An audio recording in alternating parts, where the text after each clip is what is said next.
Classes. मेरे प्यारे student का सबसे ज़्यादा यही कमेंट था कि प्लीज़ सर अब हमारे लिए आप केमिस्ट्री का प्रैक्टिस पेपर लेकर के आ जाइए ताकि इसकी भी हम बेहतरीन प्रिपरेशन कर सकें। देखो अब मैं तुम्हारे सामने लेकर के आया हूँ त्रैमासिक परीक्षा वर्ष 2025-26 क्लास 11th रसायन शास्त्र अर्थात केमिस्ट्री का प्रैक्टिस सेट नंबर फर्स्ट। मैंने तुमसे प्रॉमिस किया था 2 सेटों में लेकर के आऊंगा। अभी ये पहला है, पहला सारा देख लो, सारे क्वेश्चन आंसर को मेरे साथ याद कर लो और फिर हम तुम्हारे सामने सेट नंबर सेकंड भी रखेंगे। लेकिन इसके बाद एक और कमेंट जो कि सबसे ज़्यादा था वो था सर पीडीएफ डाउनलोड नहीं हो रहा है। सर पीडीएफ डाउनलोड नहीं हो रहा है। मैं तुम्हें बताता हूं पीडीएफ डाउनलोड ना होने का कारण भी हमने पता किया। कुछ टेक्निकल एरर था जिस कारण पीडीएफ डाउनलोड नहीं हो रहा है, लेकिन हमने उसका सब्स्टिट्यूट निकाला है। हमने क्या करना है कि अब जो लिंक मिलेगा ना, तो लिंक से डायरेक्टली वहीं पर तुम्हारे क्वेश्चन पेपर का पीडीएफ दिया है। हाँ सॉल्यूशन नहीं है, सॉल्यूशन के लिए मैं लगातार काम कर रहा हूं और जो डाउनलोड का बटन तुम्हें दिख रहा होगा ना रेड रेड, वहां पर सॉल्यूशन अपलोड होगा। बस थोड़ी समय रुक जाओ, सब कुछ सही हो जाएगा। थोड़ी टाइम दीजिए क्योंकि हम भी बहुत दिन बाद उतरे हैं काम करने के लिए। कुछ दिन जो गर्मी की छुट्टी थी उसमें हम भी बंद किए हुए थे, हम भी किसी दूसरे काम में व्यस्त थे, लेकिन आ गए हैं तो थोड़ी जो पुरानी चीज़ है उसको अपडेट करने में टाइम लगता है। अपडेट हो जाएगा, सब कुछ मिलेगा। लेकिन अभी फिलहाल आप क्वेश्चन पेपर का पीडीएफ डाउनलोड कर सकते हो जो कि तुम्हारा प्रैक्टिस सेट है। ठीक है, समझ गए ना? देखो यार मैं तुम्हारे सामने ना ईमानदारी से हर चीज़ रख रहा हूँ, एकदम लॉयल्टी के साथ ईमानदारी से तुम्हें बताऊंगा, ईमानदारी से पढ़ाऊंगा और मेरे से जितना भी होगा मैं ईमानदारी से हेल्प करूंगा। ना मेरे अंदर तुमको तुम्हारे साथ या फिर तुमको लेकर के कोई कपट है, ना तो मुझे किसी भी प्रकार का तुम्हारे से लेकर के लालच है। इस चीज़ को ध्यान रखना। तो मैं तुम्हारे लिए ईमानदारी से ही काम करूंगा, तो जो कुछ भी होगा हर एक चीज़ तुम्हें ईमानदारी के साथ बताया जाएगा। अब देखो केमिस्ट्री के पेपर की बात करूं तो 70 नंबर का तुम्हारा पेपर रहेगा और समय मिलेंगे 3 घंटे। मेरे दोनों प्रैक्टिस सेट अगर तुम देख लेते हो अच्छे से तो यकीन मानो कि तुम्हारा आसानी से 55 से 60 नंबर तो आ ही जाएगा, आसानी से, है ना। 10 नंबर की बात है तो ये तो छूटेगा, बाकी 55-60 नंबर तुम आसानी से गेन कर पाओगे। चलो मेरे साथ याद करना, टारगेट बना लो, ठीक है। और जब तक याद ना हो जाए तो वीडियो को बंद नहीं करना है। प्रश्न नंबर 1 कह रहा है सही विकल्प चुनकर लिखो। शुद्ध जल की मोलरता कितनी होती है, रट मारो। शुद्ध जल मतलब मिनरल वाटर की मोलरता जो होती है वो 55 होती है। कितनी? 55। कितनी? 55। कितनी? 55। नेक्स्ट कहता है दूसरा नंबर, CO2 का अणुभार होता है, मतलब जो कार्बन डाइऑक्साइड गैस है इसका अणुभार कितना होगा। मतलब अगर मैं इसके वजन की बात करूं तो इसमें जो आपके पार्टिकुलर्स है तो उसका वजन कितना होगा, तो 44 होगा। तो इसका अणुभार कितना होता है? 44 होता है। कितना होता है? 44 होता है। कितना होता है? 44 होता है। नेक्स्ट कहता है समस्थानिक में संख्या समान होती है। देखो दो चीज होता है यार, एक होता है समभारिक, ठीक है, ध्यान सुनो, समभारिक, और दूसरा होता है समस्थानिक। तो समभारिक का मतलब क्या होता है? ऐसा कोई दो परमाणु जिसका भार समान हो उसे कहते हैं समभारिक। और समस्थानिक का मतलब होता है जिसका स्थान समान है। जैसे एग्जांपल के तौर पर मैं बात करता हूं हाइड्रोजन, हाइड्रोजन, हाइड्रोजन, हाइड्रोजन का एक होता है प्रोटियम, दूसरा होता है सॉरी यहां पर एक एक होगा, एक का प्रोटियम, दूसरा ड्यूटेरियम और तीसरा होता है ट्रिटियम। तो देखो इसमें सब में एक एक है, ये देखो सब में एक एक है, मतलब जो इसका समस्थानिक है एक है हाइड्रोजन का, लेकिन जो भार है अलग है। देखो ना इसमें एक है, इसमें 2 लिखा हूं, इसमें 3 लिखा हूं, मतलब समस्थानिक मतलब हाइड्रोजन एक ही स्थान पर है, इसमें इलेक्ट्रॉन की संख्या एक ही है, लेकिन समभारिक मतलब इलेक्ट्रॉन और प्रोटॉन की संख्या अलग अलग है। तो क्या पूछा है? समस्थानिक पूछा है ना। समस्थानिक में किसकी संख्या समान होती है? तो समस्थानिक में आपके इलेक्ट्रॉन, यहां पर इलेक्ट्रॉन तो है नहीं, प्रोटॉन, न्यूट्रॉन, प्रोटॉन और न्यूट्रॉन, न्यूक्लॉन, बिल्कुल प्रोटॉन कर सकते हो, क्योंकि कोई भी एलिमेंट में जितने इलेक्ट्रॉन होते हैं उतने ही प्रोटॉन होते हैं, ठीक है। अगर कोई भी तत्व है जिसका इलेक्ट्रॉन 14 है, मतलब समझो उसमें प्रोटॉन की संख्या भी 14 होगी। इस चीज को ध्यान रखना, ठीक है। तो ये काफी अच्छा प्रश्न था। वैसे इसका आंसर इलेक्ट्रॉन होना चाहिए, लेकिन इलेक्ट्रॉन नहीं, तो प्रोटॉन भी इसका सही आंसर हो सकता है, और मैं कारण भी बता दिया हूं क्यों हो सकता है। आगे बढ़ते हैं। चौथा नंबर कहता है एक तत्व के लिए उपकोष का मान 2 है, इसमें कुल इलेक्ट्रॉन संख्या होगी, तो इसका 10 आपको लिख देना है। नेक्स्ट कहता है वर्ग में ऊपर से नीचे जाने पर कौन सा गुण सदैव बढ़ता है। अभी किस वर्ग की बात कर रहा है? यह बात कर रहा है तत्वों की आवर्त सारणी, मतलब जो मेंडलीफ ने दिया था, याद है ना, 4 कक्षक होते हैं, पहले होता है एस, फिर होता है पी, फिर होता है डी और अंतिम होता है एफ। याद है, सब भूल गए, है ना। तो ये कह रहा ऊपर से नीचे जाने पर, मतलब तुम ऊपर से यहां से नीचे आओगे तो कौन सा गुणधर्म बढ़ेगा। तो भाई साहब जब भी कभी हम ऊपर से नीचे आते हैं तो हमेशा परमाणुविक त्रिज्या की मान बढ़ती है। ठीक है, परमाणुविक त्रिज्या ध्यान रखना, परमाणुविक त्रिज्या की मान बढ़ती है। आयनन विभव घटेगा, इलेक्ट्रॉन बंधुता घटेगा, विद्युत ऋणात्मकता घटेगा, बाकी परमाणुविक त्रिज्या बढ़ेगी। बंध कोण बढ़ने के साथ द्विध्रुव आघूर्ण का मान क्या होता है। अगर बंध कोण बढ़ेगा तो तुम्हारा द्विध्रुव आघूर्ण का मान घटेगा। तो बस इतना तुम्हें लिख देना है। ठीक है, तो यहां तक याद हुआ। मैं उम्मीद करता हूं तुम याद कर रहे होगे मेरे साथ, कर तो रहे हो ना। और बाकी मैं जो कुछ प्रश्न भी पूछूं उसका आंसर भी करना है, एकदम ईमानदारी से हर एक चीज। ठीक है, मन नहीं लगे वीडियो को बंद कर दो, और मन लग रहा है सारे प्रश्न को यहां पर रट के जाओ। प्रश्न क्रमांक 2 कह रहा है रिक्त स्थान की पूर्ति कीजिए।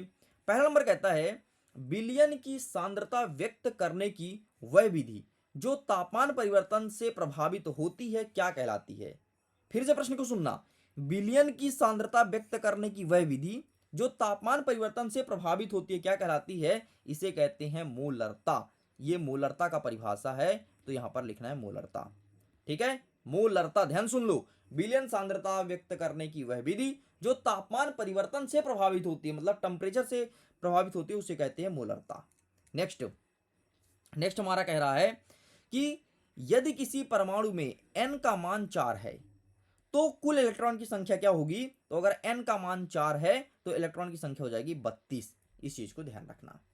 नेक्स्ट कहता है mn, mn का नाम क्या है ये हमें बताना है। mn तत्व का उदाहरण है, ये किसका उदाहरण है, mn का नाम आप हमें बताइए कमेंट सेक्शन में। हम जानना चाहते हैं कि आपको ये सिंबल से नाम पहचान पाते हो नहीं, तो आंसर कीजिए कमेंट सेक्शन में। ठीक है, बाकी इसका आंसर तो मैं आपसे ही लूंगा भाई, और जिसका सही होगा उसको मैं हार्ट दूंगा। नेक्स्ट कहता है चौथा नंबर कि ऑक्सीजन की परमाणुविक त्रिज्या नाइट्रोजन से डैश डैश डैश होती है। तो ऑक्सीजन तो ऊपर है ना, पहले ऑक्सीजन आता है, ऑक्सीजन 8 नंबर पर है, नाइट्रोजन फिर आता है। तो ऑक्सीजन की परमाणुविक त्रिज्या नाइट्रोजन से क्या होती है, हमेशा छोटी होगी, क्योंकि मैंने तुमको पहले ही बोला था कि ऊपर से नीचे आने पर परमाणुविक त्रिज्या का मान बढ़ती है। तो पहले ऑक्सीजन आता है, फिर नाइट्रोजन आता है। ठीक है, नाइट्रोजन का 7 है ना, पहले नाइट्रोजन का 7 है, फिर ऑक्सीजन का 8 है ना। क्या है 7, अरे परमाणु क्रमांक 7 है भाई, और इसका 8 है ऑक्सीजन का, है ना। सॉरी नीचे नहीं है, पहले मैं नीचे बोल रहा था, फिर मुझे ध्यान आया कि नहीं नहीं ये तो पहले आता है। नेक्स्ट कहता है पांचवा नंबर, आयनिक यौगिक सामान्यतः जल में डैश डैश डैश होते हैं। तो आयनिक यौगिक जो होते हैं वो जल में घुलनशील होते हैं। घुलनशील मतलब जो जितने भी आयनिक यौगिक हैं अगर तुम पानी में उसे डालोगे तो वो जल में घुल जाएगा। ठीक है, अब आयनिक यौगिक क्या होता है, मतलब जिसमें धन आयन और ऋण आयन होता है, बस अभी इतना समझिए। छठवां नंबर कहता है सहसंयोजक यौगिक का गलनांक सामान्यता होता है कम होता है। अब सहसंयोजक क्या होता है, सहसंयोजक का मतलब होता है जो आपस में रिएक्ट करते हैं, इसका गलनांक हमेशा कम होता है। प्रश्न क्रमांक 3 सत्य सत्य को बताना है। पहला नंबर कहता है कि वह अभिकर्मक जो रासायनिक समीकरण गणना के आधार पर कम होता है सीमांत अभिकर्मक कहलाता है। बिल्कुल सही है, यहां पर आपको सही लिख देना है। नेक्स्ट कहता है द्रव्यमान व भार में अंतर होता है। बिल्कुल सही है, द्रव्यमान अलग चीज है, भार अलग चीज है। भार मतलब कोई चीज जो तुम्हारा कितना वेट है वो भार कहलाता है, और द्रव्यमान का मतलब होता है जो भार के साथ साथ स्थान भी घेरे, उसे कहते हैं द्रव्यमान। इस चीज को ध्यान रखिएगा। नेक्स्ट कहता है दा ब्रॉगली या फिर डी ब्रॉगली, है ना, जो भी उच्चारण करना हो। तो दा ब्रॉगली का समीकरण सिर्फ गति कण के लिए है। बिल्कुल गलत है, गति के कण बस के लिए नहीं है। नेक्स्ट कहता है एक उपकक्षक में अधिकतम 6 इलेक्ट्रॉन आ सकते हैं। बिल्कुल गलत है, एक उपकक्षा में अधिकतम 8 इलेक्ट्रॉन आते हैं, ना कि 6। नेक्स्ट कहता है sp3d2 संकरण की ज्यामिति आकृति क्या अष्टफलकीय होती है। बिल्कुल सही बात है, इसकी आकृति अष्टफलकीय होगी। ठीक है, नेक्स्ट कहता है भारानुसार, सॉरी अष्टफलकीय नहीं यार, इसकी षटफलकीय होनी चाहिए। ठीक है, इसकी आकृति षटफलकीय होनी चाहिए, क्योंकि देखो ना S 1 है और P 3 है और D कितना है 2 है, तो 3 2 5 1 6, इसका आकृति अष्टफलकीय नहीं षटफलकीय होना चाहिए। ठीक है, यह सत्य है, षष्टफलकीय होगा भाई, ऐसे षष्टफलकीय, षष्टफलकीय 8 नहीं है। ठीक है, नेक्स्ट कहता है भारानुसार प्रतिशत व प्रतिशत संगठक दोनों एक ही है। बिल्कुल सही है, इस प्रकार से होता है कंप्लीट। ठीक है जी, आगे बढ़ते हैं। प्रश्न क्रमांक 4 कह रहा है सही जोड़ी को बनाइए। पहला नंबर कहता है Ca प्लस H2SO, H2SO, तो ये क्या बनेगा, ये आपका बन जाएगा CaSO4 plus H2O plus SO2। बस ये तुम्हें कर देना है, ठीक है। तो यहाँ पर थोड़ी मिस्टेक है, यहाँ पर H2SO4 होना चाहिए, ठीक, तभी जाकर के बैलेंस हो रहा है। नेक्स्ट कह रहा है आपका कि पावली, तो पावली ने क्या दिया था, अपवर्जक का सिद्धांत, पावली का वर्जक नियम, ठीक है। और ये एग्जाम में कई बार पूछा है, पावली का वर्जक नियम किसे कहते हैं, परिभाषा याद कर लेना।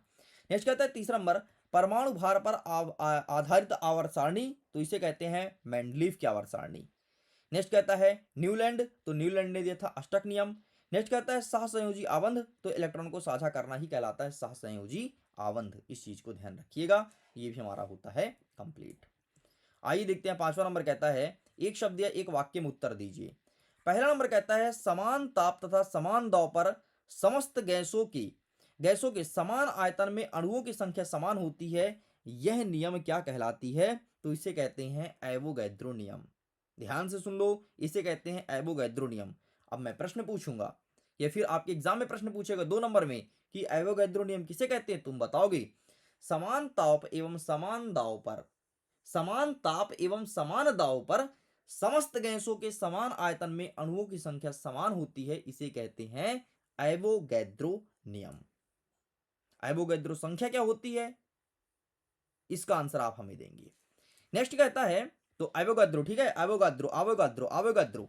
नेक्स्ट कहता है दूसरा नंबर, उच्चतम तरंग दैर्ध्य वाले विकिरण का नाम लिखो, जिसका तरंग दैर्ध्य सबसे अधिक होता है वो होता है रेडियो तरंगे, इसका तरंग दैर्ध्य सबसे अधिक होता है। अब बोलोगे साहब ये तरंग दैर्ध्य क्या होता है यार, बहुत कठिन है पढ़ाई, सच में कठिन है पढ़ाई, लेकिन अगर बनने लगता है तो इजी हो जाता है, ठीक है। ये मैंने बताया, देखो यहां से मैंने ऐसे गया नीचे आया, ऐसे गया नीचे आया, इसे कहते हैं स्त्रंग, जो ऊपर है उसे कहते हैं स्त्रंग, नीचे को कहते हैं गर्त। तो एक स्त्रंग से दूसरे स्त्रंग की जो बीच की दूरी होती है इसे कहते हैं तरंग दैर्ध्य, और इसे लैम्ब्डा से व्यक्त करते हैं। तो उच्चतम तरंग दैर्ध्य वाले विकिरण का नाम लिखो, तो रेडियो तरंगे मैंने पहले ही बता दिया। नेक्स्ट कहता है तीसरा नंबर, इलेक्ट्रॉन ग्रहण एंथैल्पी को किससे मापा जाता है, तो इसको मापते हैं किलो जूल प्रति मोल से, किलो जूल प्रति मोल से। लिखते कैसे हैं, मैं लिख देता हूं, किलो जूल और प्रति को ऐसे लिखते हैं और मोल MOL, बस इतना तुम्हें लिखना है। सॉरी। नेक्स्ट कहता है कि बेंजीन के अणु में कितने सिग्मा और कितने पाई बंध होते हैं, तो बेंजीन के अणु में 12 होते हैं सिग्मा, सिंघम नहीं भाई पिक्चर वाला, 12 होता है सिग्मा और 3 पाई बंध होते हैं, कितने 3 पाई, 12 सिग्मा और 3 पाई होते हैं, ठीक है। सिग्मा को इससे दर्शाते हैं, सिग्मा का चिन्ह है पता है ना, और ये पाई का चिन्ह है, ये होता है 12 और ये होता है 3, बस ये तुम्हें याद होना चाहिए। नेक्स्ट कहता है परमाणु द्वारा साझे के इलेक्ट्रॉन युग्म को अपनी ओर आकर्षित करने की क्षमता क्या कहलाती है, इसे कहते हैं विद्युत ऋणात्मकता, इसे क्या कहते हैं विद्युत ऋणात्मकता, विद्युत ऋणात्मकता बता दिया हूं, लिख लेना, ठीक है। बाकी इन सब का आंसर भी मैं लेकर के आया हूं, ये देखो बाकायदे आंसर भी अवेलेबल है, ठीक है, बाकी आंसर देख सकते हो, बाकी कोई जरूरत नहीं यार, याद करो तुरंत, यही सार है, बाकी सब बेकार है।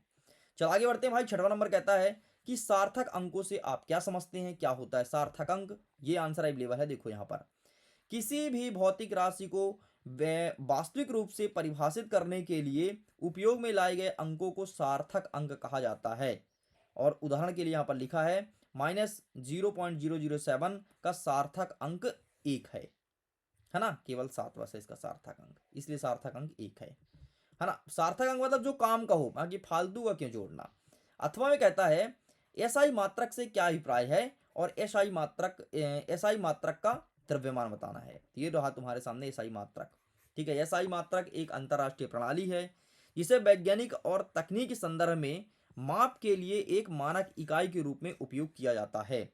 इसका मुख्य उद्देश्य दुनिया भर में भौतिक राशियों को एक समान तरीके से नापने और व्यक्त करने के लिए सुसंगत विधि का प्रदान करती है। मतलब ऐसा ही मात्रक कुछ और नहीं है। देखो क्या हुआ था, पहले के लोग क्या करते थे, ब्रिटेन के लोग अपने हिसाब से कुछ भी नाप रहे हैं, अमेरिका के लोग कुछ भी अपने हिसाब से नाप रहे हैं, भारत के लोग कुछ भी नाप रहे हैं, मतलब एक छड़ी जैसे 1 मीटर ना, तो ब्रिटेन का 1 मीटर इतना होता था, अमेरिका का 1 मीटर इतना, भारत का 1 मीटर इतना।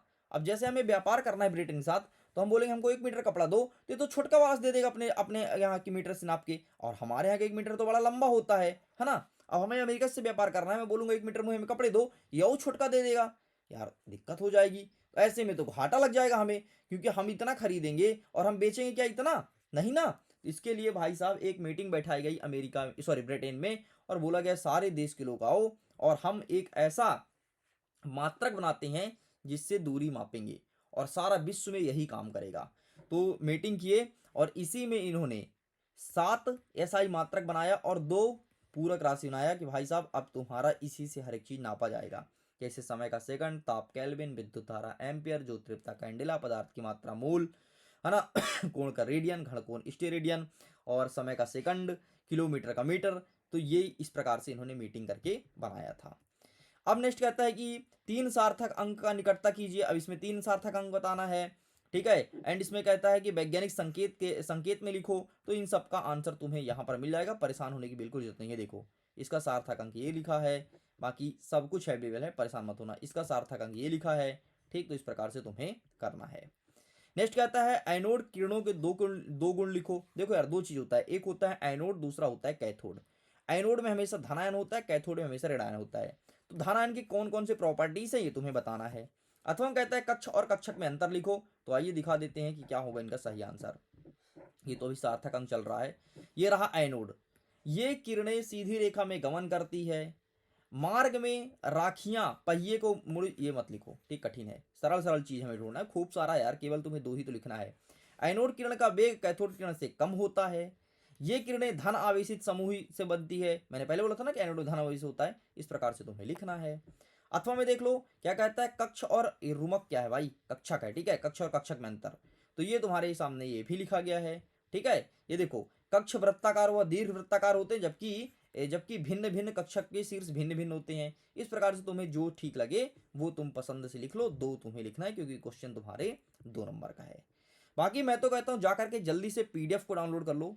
मैं वीडियो को यहीं पर एंड करता हूँ, ठीक है। पीडीएफ तुम्हें मिल जाएगा, अभी क्वेश्चन मिल जाएगा। जो डाउनलोड का बटन तुम्हें रेड कलर का दिखेगा वहां पर तुम्हें मिलेगा बाकायदे पीडीएफ विद सोल्यूशन। लेकिन कुछ टेक्निकल प्रॉब्लम की वजह से अभी वहां पर मैं सबमिट नहीं कर पा रहा हूँ। लेकिन अभी तुम्हें फिलहाल जो पेपर तुम देख रहे हो प्रैक्टिस पेपर, ये तुम्हें मिल जाएगा, इससे तुम और प्रैक्टिस कर सकते हो। हाँ, इस पेपर में अगर थोड़ी बड़ी कहीं त्रुटियां दिखे तो उस त्रुटियों को माफ़ करना, ठीक है। जैसे यहाँ पर SO4 नहीं लिखा था तो पीडीएफ में शायद तुमको ना मिले, क्योंकि यहाँ पर तो मैं एडिट कर दिया हूँ, मैं तुम्हें पढ़ा रहा हूँ, तो है ना। तो अभी ना मिले, लेकिन ये भी तुम्हें अपडेटेड मिल जाएगा। तो इस चीज़ को थोड़ी बाइकआउट करना, है ना, उस चीज़ को थोड़ी सुधार लेना। बाकी हम अभी टीम से बोल देंगे कि थोड़ी जो टाइप करता है ना, वो थोड़ी होश हवास में आकर के टाइप करे, ताकि दिक्कत ना हो, हमें भी पढ़ाने में दिक्कत ना हो और जो पढ़ रहा है विद्यार्थी उसे भी दिक्कत ना हो। तो अभी इस वीडियो को एंड करने के बाद मैं उनसे ये चीज़ बोलूँगा कि भाई थोड़ी हिसाब से, है ना, ऐसा मत करो कि कुछ भी डाल रहे हो, क्योंकि हमारा कंटेंट मतलब तगड़ा कंटेंट हो ही होना चाहिए और एग्जाम में क्वेश्चन देखने को मिले, ऐसे क्वेश्चंस यहाँ पर रखना है, ठीक है। बाकी टेंशन मत लो, क्वेश्चन सेलेक्ट मैं ही करता हूँ। ये मत सोचना कि सर ऐसा तो नहीं कि कोई और क्वेश्चन सेलेक्ट करता है, नहीं रे। बूस्टर डोज तुम देखे हो ना, हो बस बूस्टर डोज के क्वेश्चन कहाँ से आते हैं, सब एस के में आता है भाई, ठीक है। तो टेंशन मत लो, अब जल्दी मिलेंगे तुमसे नेक्स्ट वीडियो में या फिर नेक्स्ट पार्ट में, और बढ़िया बकायदे आगे के क्वेश्चंस को कवर अप करेंगे। सो मैं वीडियो को एंड करता हूँ। Thanks for watching, bye bye.